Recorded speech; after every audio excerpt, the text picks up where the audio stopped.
Independent Senator Nick Xenophon has told Lateline he's disappointed with the Fair Work Ombudsman's final report into the Church of Scientology. He believes the draft report has been watered down.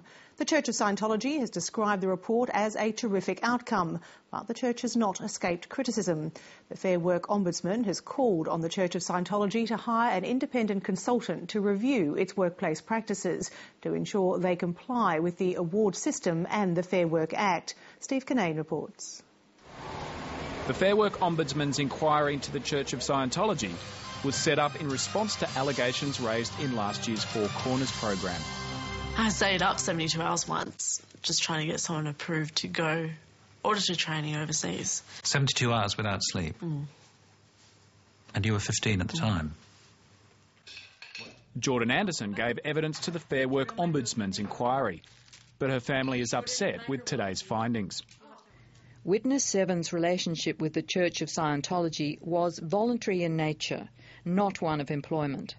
Accordingly, the investigation determined Witness 7's complaint cannot be sustained.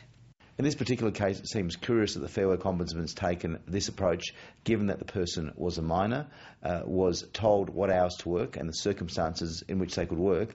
So I would have thought it had all the hallmarks of being an employee and not a volunteer. Volunteers can walk away. This person didn't have that choice. That's why I think cases such as this could well end up in the courts. The Church of Scientology argues all their religious work is done by volunteers. In the draft report, the Fair Work Ombudsman found that there are no procedures within the Church of Scientology entities to classify workers as employees, contractors, volunteers or voluntary workers or otherwise. Because there are no such procedures, it is likely the Church of Scientology has incorrectly classified as volunteers or voluntary workers people who are entitled to be classified as employees. But this finding has been removed from the final report. The draft report mentioned allegations of forced labour and enslavement. The allegations may potentially be a breach of the provisions of the Criminal Code Act 1995, dealing with slavery. The Fair Work Ombudsman will refer the witnesses' allegations to the relevant authority for further investigation. But references to slavery have been removed from the final report, although Lateline understands these allegations will still be referred to relevant Commonwealth and state authorities. Well, undoubtedly, it seems that the approach of the Fair Work Ombudsman now is a watered-down version of what the Fair Work Ombudsman seemed to be thinking when there was a draft report. The Fair Work Ombudsman was unavailable to respond to Senator Xenophon's criticisms. The Church of Scientology agreed to put forward one of their lawyers for an interview tonight, but pulled out. Due to legal advice, we have changed our position and no one will be coming on the show this evening.